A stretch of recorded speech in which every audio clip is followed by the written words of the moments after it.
Assalamualaikum warahmatullahi wabarakatuh. Selamat pagi sahabat muslim yang dicintai Allah. Apa yang harus kita lakukan bila saat khusyuk-khusyuknya sholat berjamaah terpaksa harus buang angin, apalagi jika berada di shaf paling depan atau di shaf tengah yang jauh dari pintu masjid?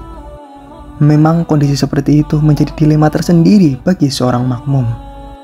Namun prinsipnya buang angin di tengah sholat bagaimanapun kondisinya membuat sholat kita menjadi batal.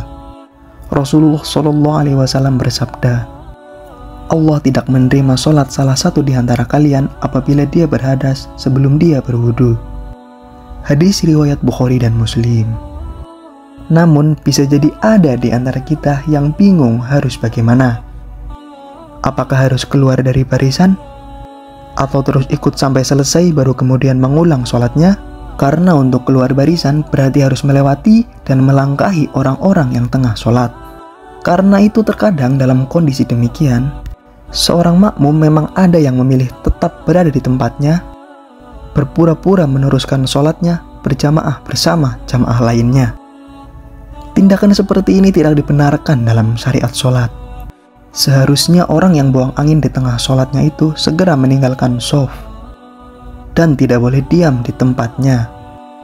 Karena dengan buang angin, sebenarnya ia telah batal dari sholatnya. Sehingga jika ia diam tak meninggalkan tempatnya pun, ia tetap terhitung tidak sholat. Sementara ia berada di tengah-tengah shaf, berarti telah memutus shaf. Padahal Nabi SAW mengancam orang yang memutus shaf melalui sabdanya, barang siapa yang menyambung shaf maka Allah akan menyambung dirinya, dan barang siapa yang memutus shaf maka Allah akan memutus dirinya. Hadis riwayat Ahmad, Abu Daud, dan An-Nasa'i.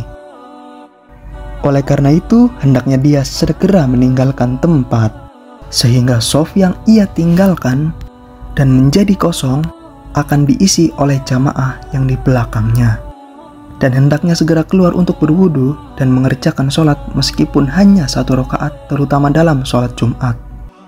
Yang perlu menjadi perhatian, seorang makmum yang batal karena apapun di tengah sholat tidak perlu khawatir dengan posisinya yang berada di tengah jamaah. Tidak perlu khawatir merusak atau mengganggu sholat orang lain, atau merasa berdosa jika harus melangkahi atau berjalan di depan para makmum lainnya saat keluar shaf. Karena sutrah atau pembatas sholat dalam sholat berjamaah adalah sutrah atau pembatasnya imam. Sehingga saat jamaah berlangsung, seseorang boleh saja melewati depan para jamaah lain, tetapi dilarang berjalan di depan imam. Karena sutrah atau pembatas berjamaah itu adalah sutrahnya imam. Hal ini seperti terkandung dalam kisah yang dialami Ibnu Abbas dan saudaranya, bahwa ia mendatangi Nabi SAW pada peristiwa Fathu Makkah atau penaklukan kota Makkah, tepat ketika Nabi SAW melaksanakan sholat berjamaah bersama para sahabat. Ibnu Abbas menuturkan, aku dan saudaraku Fadl bin Abbas berboncengan naik keledai. Kemudian kami melintas di depan shaf makmum, lalu turun dan ikut sholat berjamaah. Sementara keledai kami berkeliaran di antara shaf sholat dan para jamaah tidak membatalkan sholatnya. Hadis riwayat Ahmad.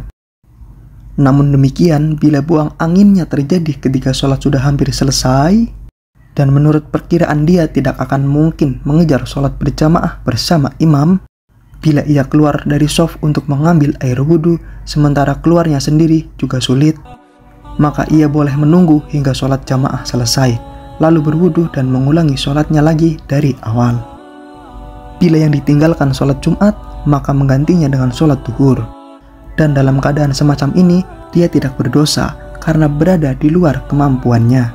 Hal yang demikian pula yang ditegaskan oleh ulama kontemporer, bahwa yang dianjurkan bagi orang yang batal wudunya di tengah sholat adalah memutus sholatnya, seperti tersirat dalam sabda Nabi SAW. Maka jangan sekali-kali keluar dari sholat sampai mendengar suara atau mendapatkan bau angin. Hadis riwayat Bukhari.